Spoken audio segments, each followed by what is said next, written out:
As someone from the Isle of Lewis, I've grown up surrounded by stories of resilience, community and life shaped by the sea.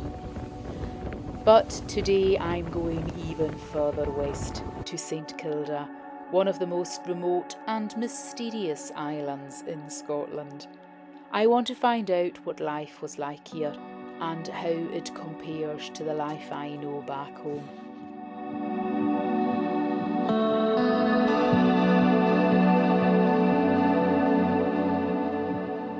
Good morning from Leverborough in Harris. I'm Iona, I'm from the Outer Hebrides, from the Isle of Lewis, but today I'm taking you with me to the Isle of Hirta. I'm going to the St Kilda Archipelago. This is a first for me, I've never been before, and I'm really looking forward to seeing what life was like back then for islanders, same as myself. It's uninhabited, but there's some MOD people working there and researchers. They stay there, but for centuries people lived there, surviving in one of the harshest and most isolated parts of the country. Being from Lewis, I'm really curious to see how our island lives connect and how they're different. I booked with Sea Harris. This is the enchanted isle that is taking us on our 2.5-hour journey, and I have waited years for this day. Cancellations are common due to bad weather and fog as well. That prevented me from going recently. We are heading 40 miles west of Harris into the open Atlantic.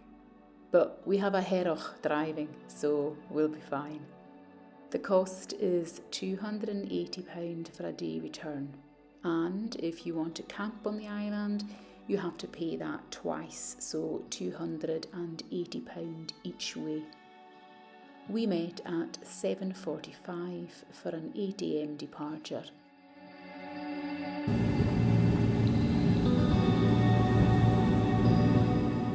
In 1930, the last 36 islanders were evacuated. Their way of life just couldn't continue. Illnesses, food shortages, and the pull of modern life and the modern world eventually ended centuries of human life in St Kilda. Many young men were leaving, and the elderly realised that without them, they couldn't maintain their way of living. So that's Stack and Arman on the right, Borry in the middle, and Stack Lee on the left. And see the cloud is on the Hirta there. All right. See on the far right? That's Zoe. So that's Zoe on the right. And then you got Hirta. And then the Jackie bit on the left, but that's June. And that's June. And it was really kind of them to invite me to sit up the front to get a geography lesson before we arrived into Hirta.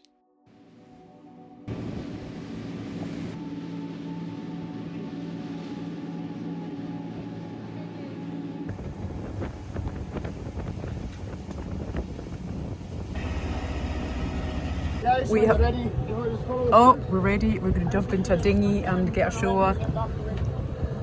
We didn't feel that. Nobody felt sick. It was fine.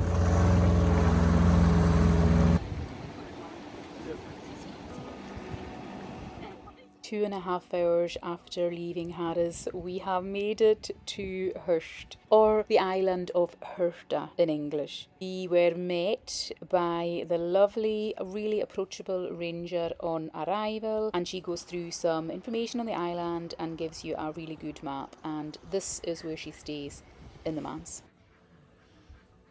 You have access into the school, the church, and into the museum on the street, and you can leave some belongings in the church if you're going for a walk and don't want to carry any bags with your lunch, for instance. That's what I did. The Hirti, that's the people from Hirta, were free church according to the literature, and religion played a huge part of community life. It was at the heart of their culture. Worship was central to daily life, and Sundays were observed as they were for many households in the Outer Hebrides.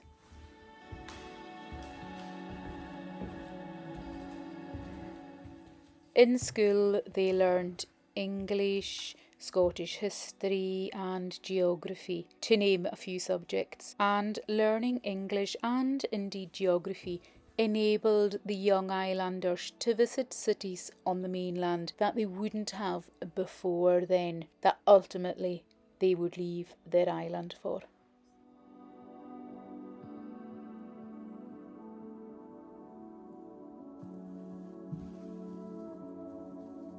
This is the Feather Store. It was built prior to the 1820s and it was used for lots of purposes, including church services and as a storehouse for goods produced on the island, including all the feathers for exporting.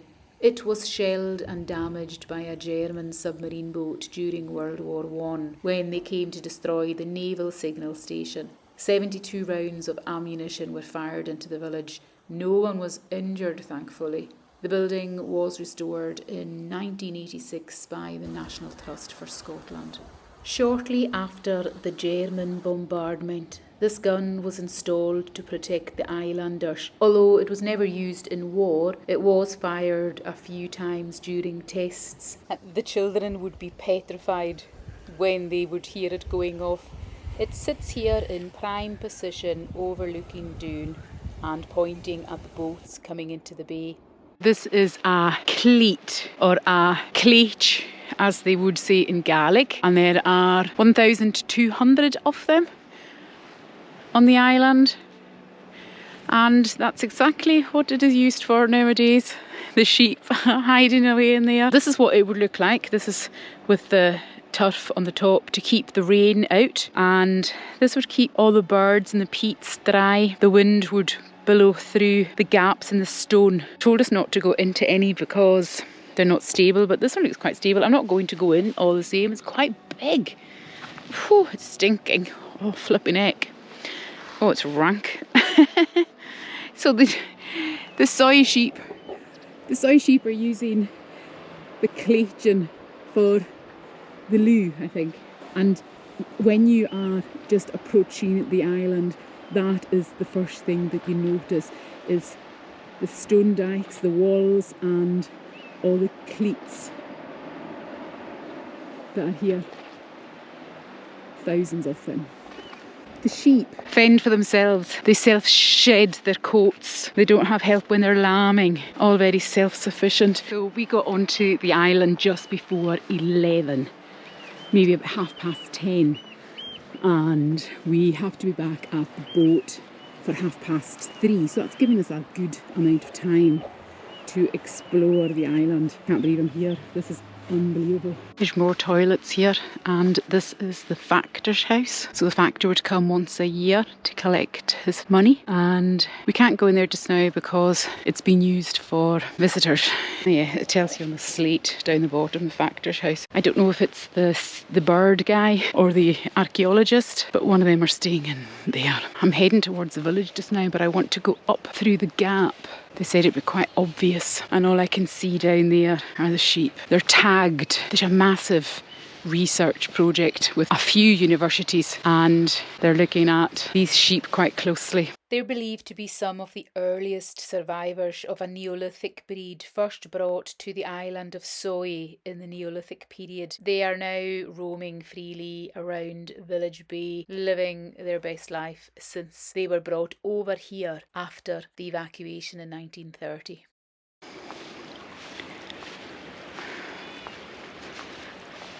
The birds are nesting in these walls as well, so we've got to be really careful. And she said to go up the middle, not to the left or the right. Yeah, here's one that has crumbled, and another one. The cleats are where the peat was kept, and they kept hay for the cattle and the birds, of course. But these structures were built to keep sheep out, and there's ones down in the village where they built like a garden with a stone dike where the poorer sheep were put for better grazing, but maybe they were growing in here.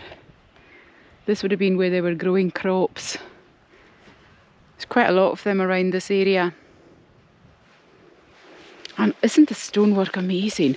I mean, the archaeologists are here making sure that everything is kept as it was, and they've asked us not to jump or sit on any of the walls. I don't think anybody would do that, but it's worth their while just mentioning it. I'm just walking up to the gap, and there are cleits on either side of where we're been asked to walk. You can see they're tagged on both ears.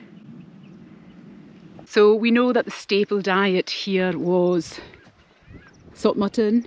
They had the sheep, gannets, fulmars, potatoes, and in the summer when the puffins and the guillemots and the razor bills arrived, they would just slaughter them, and then they would have fresh meat. But look at the cliffs that they had to go down for their dinner.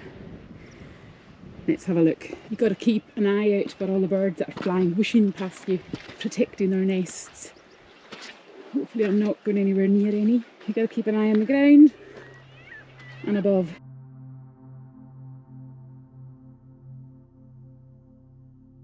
I came up here pretty much first thing because she said to come up the gap and go up Connacher will take around 3 hours. I'm taking advantage early on of how clear the skies are. I'm not going to wait just in case there's rain later on. I think I'm nearly at the gap.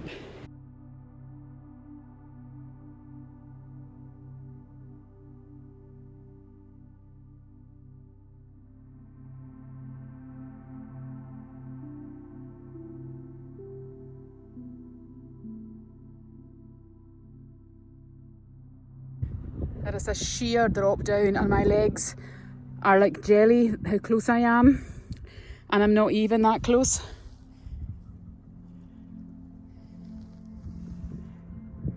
But I've got to step away from the edge. Crikey. What a view though, isn't it stunning? Oh, you can, the tide is going out so you can see me about the beach now. Okay, I'm gonna have a lunch.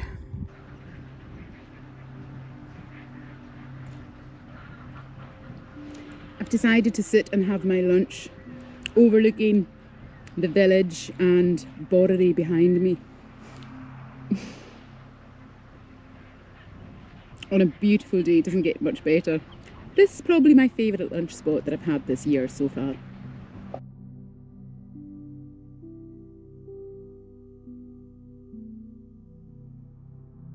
One walk is to go up Connacher and over the ridge, past the MOD signal station, and then you can see the zigzaggy road going down there, and that takes you back into the village. So the puffins were really fatty and nutritious, and they really loved their eggs as well, but the only thing was that puffins lay their eggs in the burrows, and if you were to put your hand in to get the eggs out, you'd get a wee nip from the puffins. So they weren't so easy to get, but apparently they were just like chicken eggs and very tasty. They loved them. Would you eat a puffin? Oh my goodness, I love puffins. I can't imagine eating one, but I can't imagine living here with no other supplies through the winter and being so self-sufficient that you might not get a boat in here for months and months and months. So it was life or death. And the fulmars as well, the fulmar oil for the light and for cooking, and they used the fulmar feathers for pillows, so they also used the fulmar oil on babies' belly buttons when they were born, on the umbilicus, and they realised that's what was carrying the tetanus. So the mortality rate was really high until they stopped that and then realised that was the issue. So the very things that were keeping them alive were also killing them unknowingly. It was a minister that was serving on the island that took it upon himself to go to the mainland and get some midwifery training, and it was from then that the mortality rate started going down.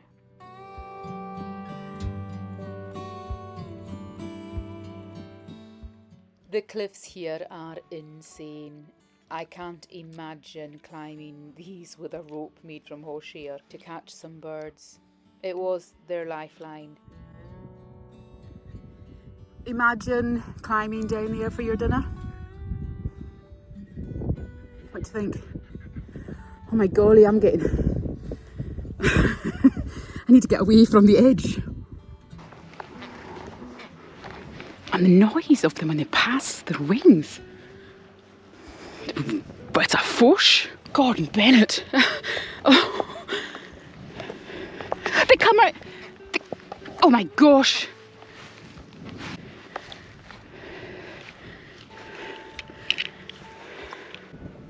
Let me come so close. And they won't do anything. But they might give me a fright if I'm too close to the edge.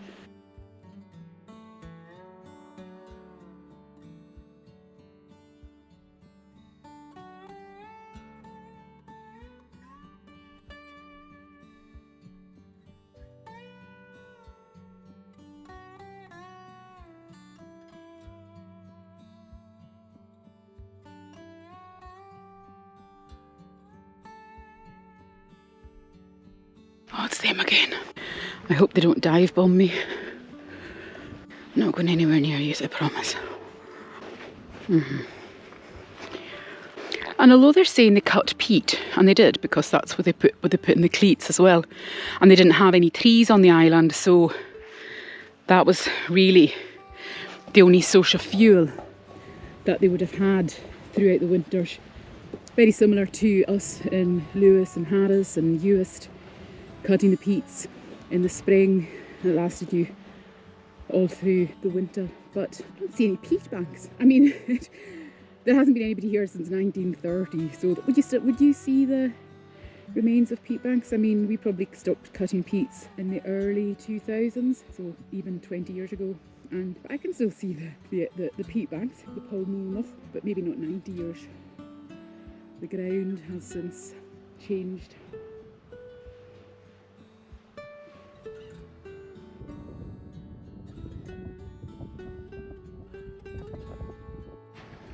I'm just going back into the village now. There's no sheep on there just now, but there's loads of birds. And apparently it would have been joined, and they had a rope, like a bridge at one point. Oh my goodness, the views up here are amazing. Check out the beach behind me. And here we can get a good view of the street, all the houses in the village. We're just going to make our way down there now. How fabulous. I need to take some pictures from up here though. How beautiful is that sea? We have totally lucked out coming here today. Amazing. I don't think this is the right path I'm taking down here. I hope it's okay. I'm really being careful and looking on the ground for any burrows, bird nests, but oh, this isn't the easiest way down. Don't copy me. But what I can see is a camping spot where you can pop up your tent. So there's a few people coming back on the boat with us who have been here for a few days because the boat didn't come yesterday, so they must have come here on Thursday or before that. Today is Saturday, the 14th of June. I can count about 7 tents, so there's quite a few in the campsite. Looks quite sheltered with a good wall around it. They look identical to the other walls. Look at this, the wall going all the way along the village. Wow. And there was cattle as well. Each house, each family had sheep and cattle to get their milk and their cheese, of course. I'm standing here talking, there's birds circling that I want to see. And I want to get my binoculars out and have a look, take in this view. There's the campsite. How good is that? And the toilet's really close. And that MOD buildings aren't too offensive. They're not high. They don't obstruct your view in any way. I think they've probably done as good as they can. And that blue shed down there is the honesty box. That's the honesty shop. And they're going to paint it green. So I'm going there just now to post a postcard home to myself, so that I can get the St Kilda stamp on it. I've brought a stamp myself.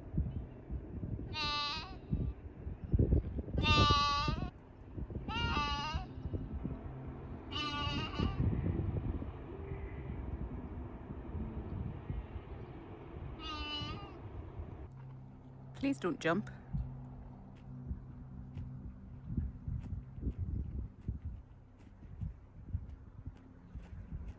Oh, yous are able, aren't you? Oh, yous are only wee. You're young, aren't you? Hello? Oh, You're cute. Is that your mammy? Is that your mammy? Oh, you're twins at the back, aren't you? Yay, I think you are. I think you're twins. And you're the big cousin, are you? Yay. I'm from Lewis. Nice to meet you.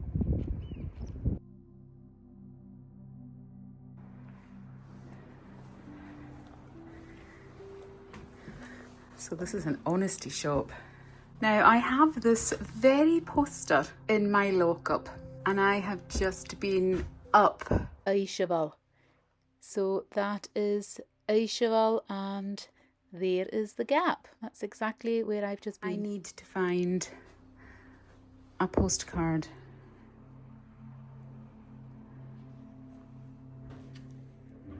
Oh, I like that. I've got that one. Callum MacDonald's book. Okay, here they are. Amazing. And they're only 50p. Cards stamped with postage at St Kilda. St Kilda Mail.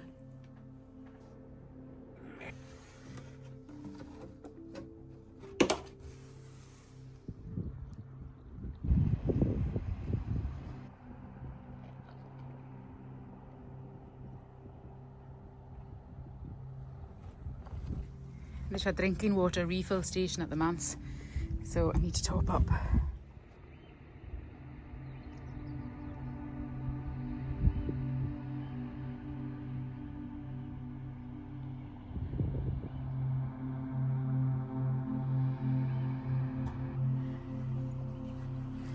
So these houses have been re-roofed, so it's staff only, volunteers, people that are coming to work with the National Trust for Scotland, who owns St Kilda. This is number 1. Norman and Anne McKinnon and 8 children. They left in 1930.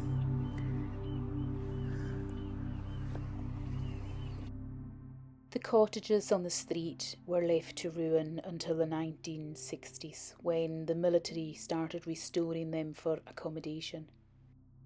Number 3 houses the museum, and of course the ruins are of the more modern black houses. They were built in the 1860s to replace the earlier structures, and then the earlier ones had been used as byres right up until they left. So the other homes lie abandoned, and what they had left behind was cleared by the National Trust.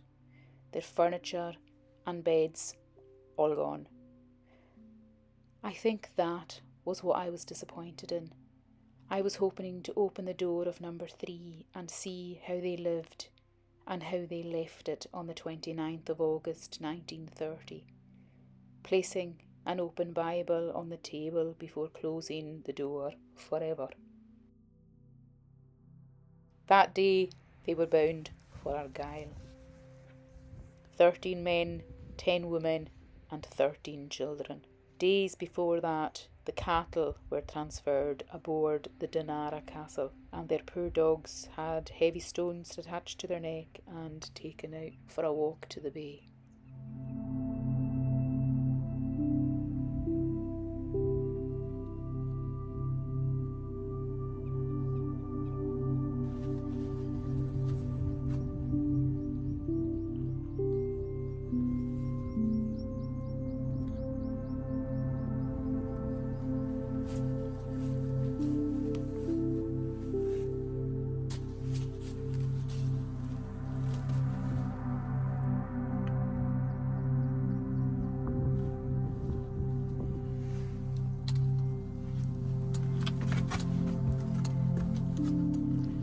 So these would be the byres, the old black houses, the old Taintu, before they built the new white houses. And look, no view at all, nothing to see. They were just like they were in all the other islands. In the middle here, they would have a pot cooking over a fire.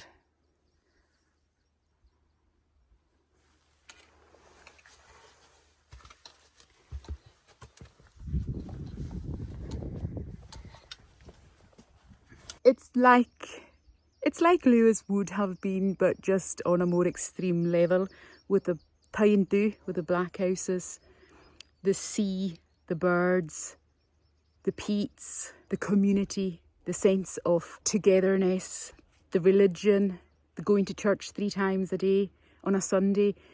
People are saying the people that came here first hadn't been to any other islands and couldn't believe what they found when they arrived here. But actually, if they had gone to any of the other islands, they would have found the same thing. Maybe not as remote, of course, but very similar. This is Village Bay, where the islanders lived for centuries. About 36 homes stood here, all facing the same way, away from the wind, the prevailing wind. And honestly, it reminds me of some of the crofting villages in Lewis, especially the way the communities were laid out, tight-knit communities, helping each other out, close to the sea, made from stone. I'm going to Garnan soon, so the Black House village in Lewis. So I'll take you along for that as well, and you can see how they have been preserved. They're black houses with the thatched roofs. There are none here. The black houses have all been left to ruin, so they're more like byres here. Right, I'm going up to the graveyard now.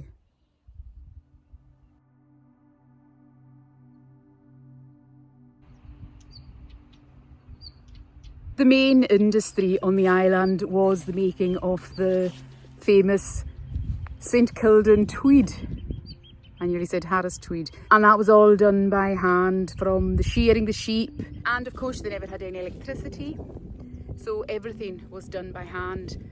They never had any machinery, so all the potatoes planting was all done by hand, and everything that was brought from the land down to the village was all done by putting it on your back. So the ladies would be up till 2 in the morning doing the tweed, and then starting again at 7 in the morning doing the tweed, and then they would be out getting the peats home, getting the potatoes back, getting the supplies for the dinner, which would have been the gannets, puffins, whatever, up from the Cleits.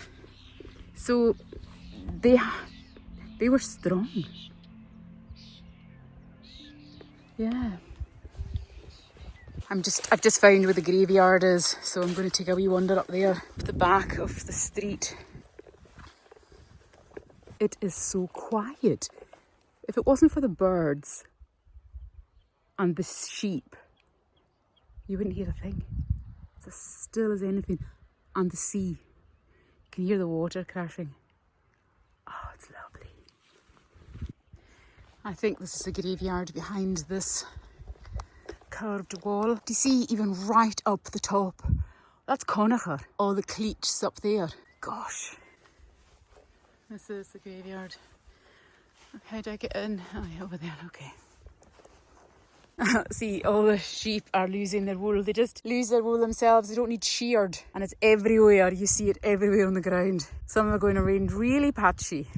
A lot of the ones down here are bigger and have got the turf on them. It's the ones up higher don't have the turf.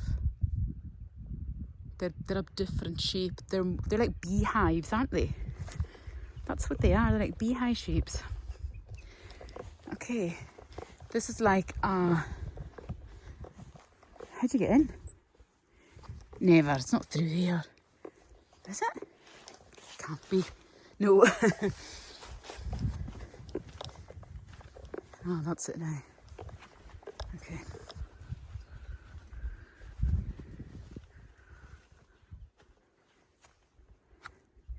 Now I suspect I'm not going to be able to make out any of the headstones. So they're not like stones we would have. Of course they're not, but I see some new ones here on the right. Mary Josephine Doyle died 2010, and Malcolm MacDonald is beside him there. Born on Hirta, 1908, died 22nd July 1979. They've died on the mainland and been buried here. Oh, isn't that lovely?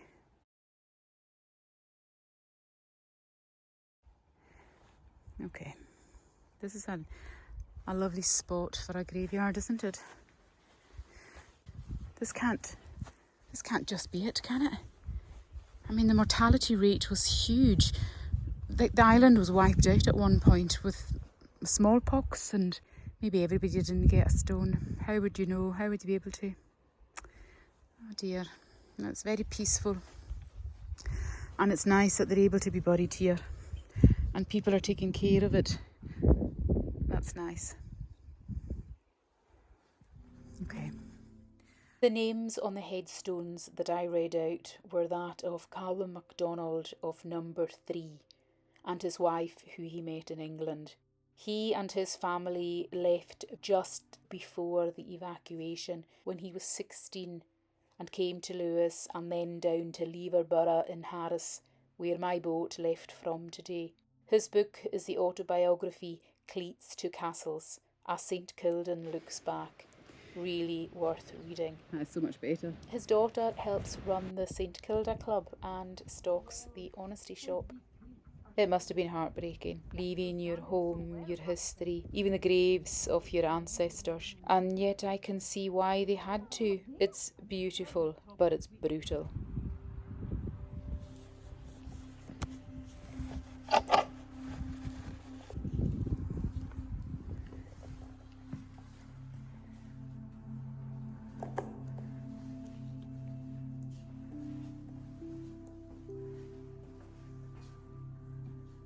What a view they had.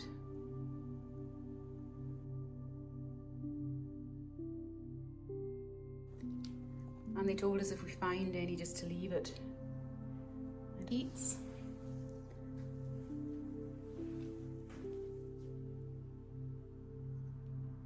Get in the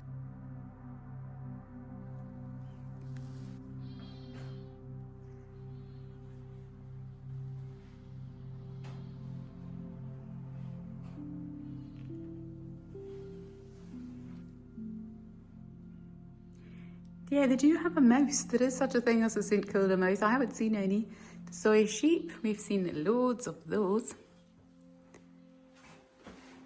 And the world's largest colony of gannets nesting on Borry in the Seastacks is what we're just about to go and see. We're just going to catch the boat at 3:30. There's other bits of pottery.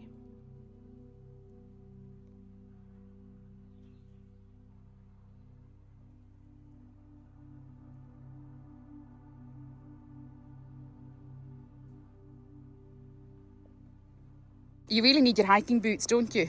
Yes. So will you be trying to persuade your mother to come out there? Or she'll be completely... No, she'll just enjoy seeing my wee videos. She'll enjoy that. It's infectant mapped. Yes, and the immigration gates. This is what these are, immigration gates. Immigration gates? Yes, you have to legally have them. Do you? Yeah. What, to come to St Kilda? Just in case.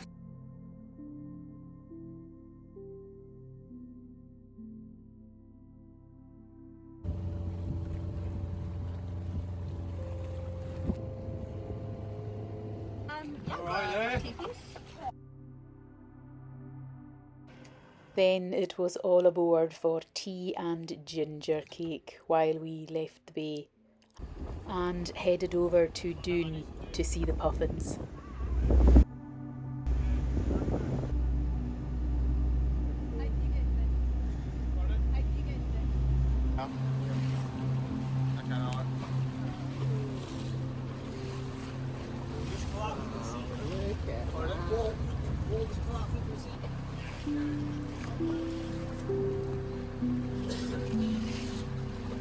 That's all Puffins, isn't it? Wow. Oh my goodness. Wow. Loads of them.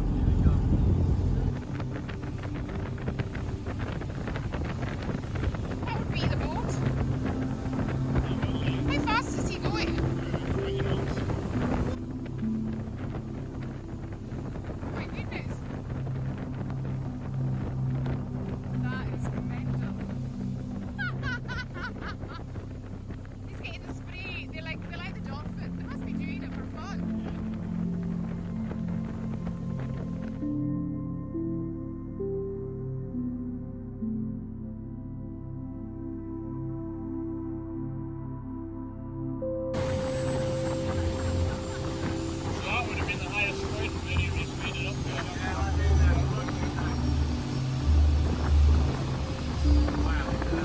Connacher.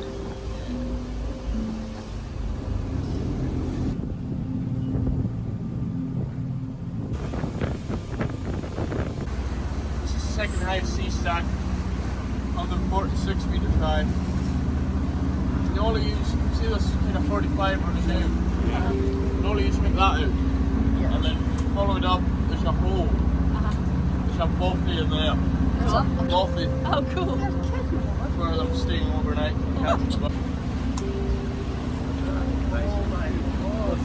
Okay, now I can see how high it is.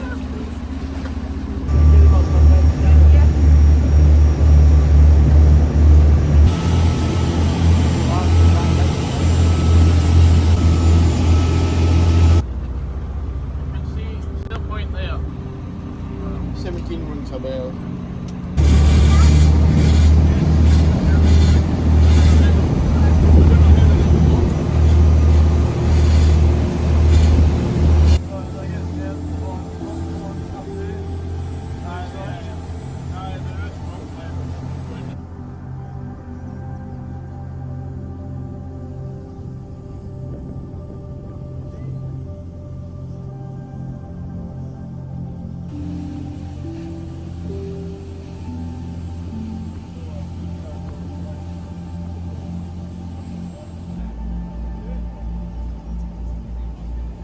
Further around, a couple more Cleits. Just up behind us now. Nice, isn't it? Yeah. Okay.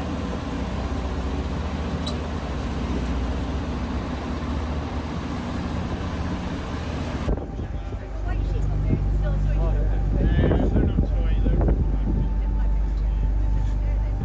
Ah, the Puffins.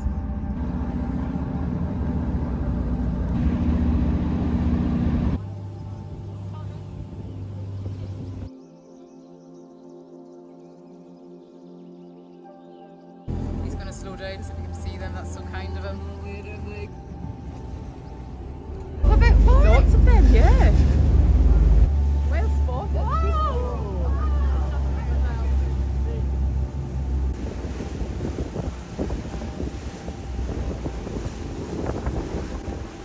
Oh my gosh.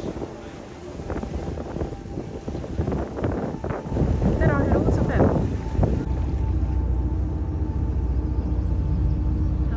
Oh look, 4 of them. Oh. Excellent. There, over there.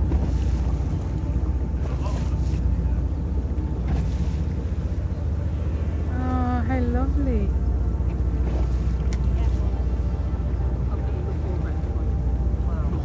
Wow, look, it's so close. Look, right there.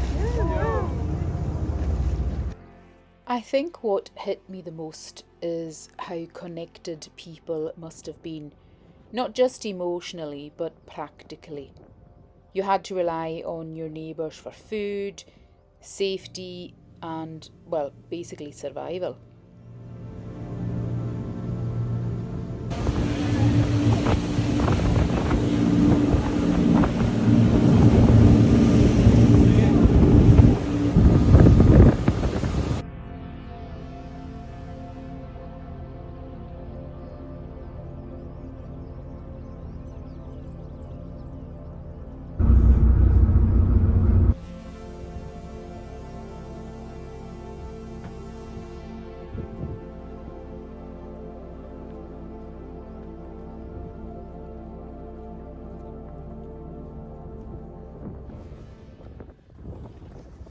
That was amazing. I'm just sad that it's over. St Kilda is just a reminder of how far people can go to survive and will go and did survive up until 1930. Can you imagine it? That's only 90 years ago. Well, thank you so much. As always, it's been amazing. Thank you for coming on this journey with me. I hope you've enjoyed seeing it, and I hope you come back for more Scottish islands, because I have a lot more uninhabited islands that I'm going to be going to, and also ones that have got puffins as well. So more puffins coming this way.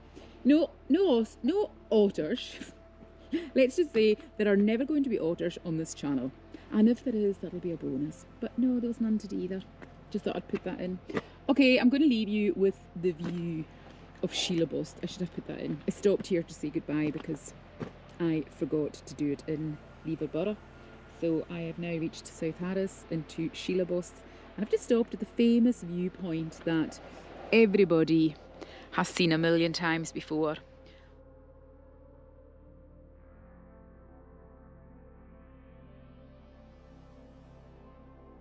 Thank you. See you again soon. Bye.